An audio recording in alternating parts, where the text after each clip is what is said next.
Hey there, Royal Nation, back with another edition of the Coach's Corner. Head coach Steve Johnson. First off, Coach, big win last week against Hamlin to kind of start off that Skyline divisional play, 49-14. You got 4 rushing touchdowns from Nick Kruger. Offense just kind of was working all over the place. Yeah, it was a great day for us. It was homecoming, so the crowd was great. The day was beautiful. Leaves changing. It was kind of really a cool day at Bethel. Really proud of the guys. Bryce Kunkel's been injured with both ankles are hurting, and David Jeebley is down. So Nick Kruger comes in, and he's just a senior he's really a good player, but he's kind of played a role behind guys.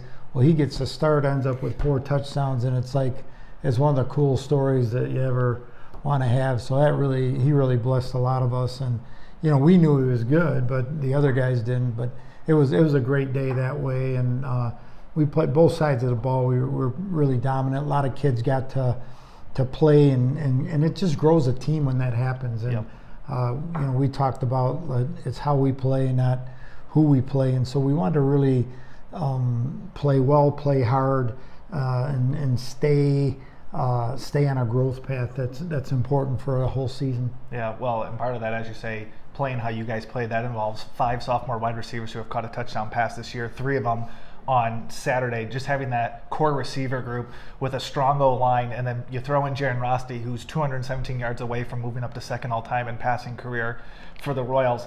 It's just a threat to make it so difficult for other defenses. Yeah, and even in that game too, as you know, we get started, and Micah Newald has 15 catches against Gustavus. And the morning of the game, he's just sick as can be. Yeah. And so he tried to play, caught 1 ball. Next thing you know, he's in the bathroom. So he'll be back now. But we've got some really good depth at the receiver spot. They're all young guys, but I think Rosti is so good at spreading it around and helping teach those guys. And then as they do well and work hard with him, he gains confidence in them, they gain confidence in him, and it kind of rolls that way. Yep. And then to have the running game, when it looks like it's in trouble with the injuries, Nick has a great game too. So yeah. It was a total effort on offense that was terrific, and on defense, our front continues to just pound away, and they don't get wigged out.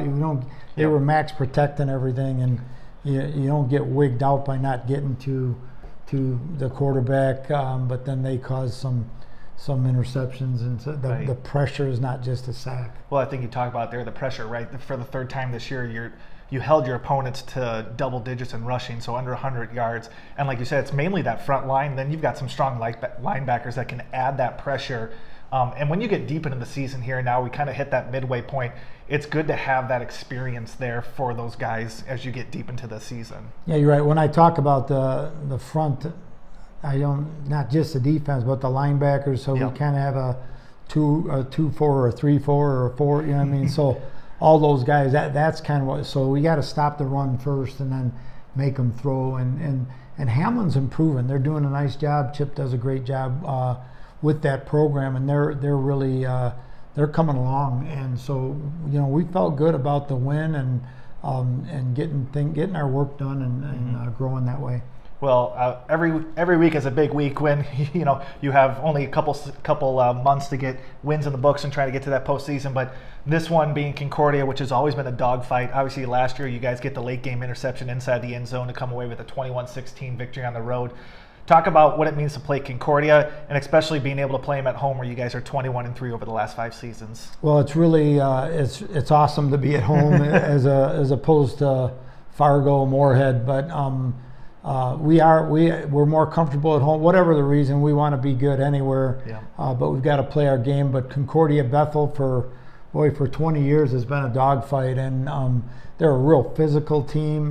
Coach Horan does a great job. They're motivated.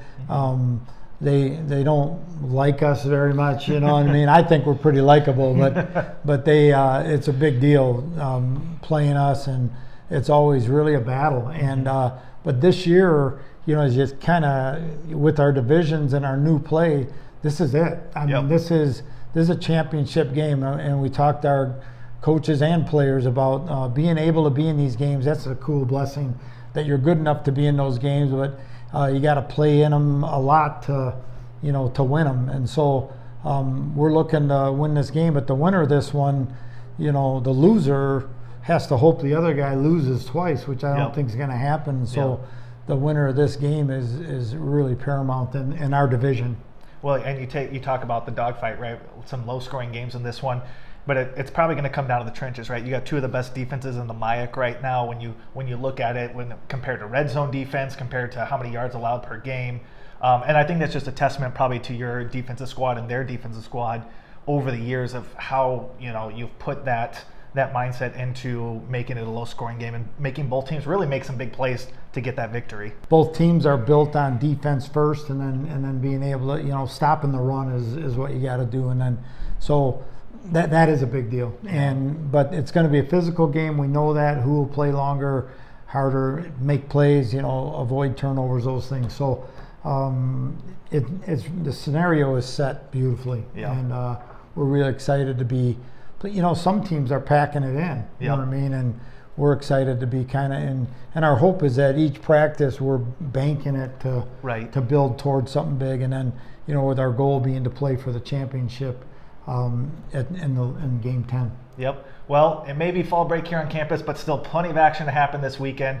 We've got football kicking off at 1 o'clock at Royal Stadium. During halftime of the football game, go over to Ona Orth, check out soccer at 1 and 3:30, and then stick around for the nightcap volleyball, 5 o'clock. Plenty of things to happen. We're excited to see another good crowd here after last week's homecoming crowd, and should be a good one, Coach. Can't wait. Here we go.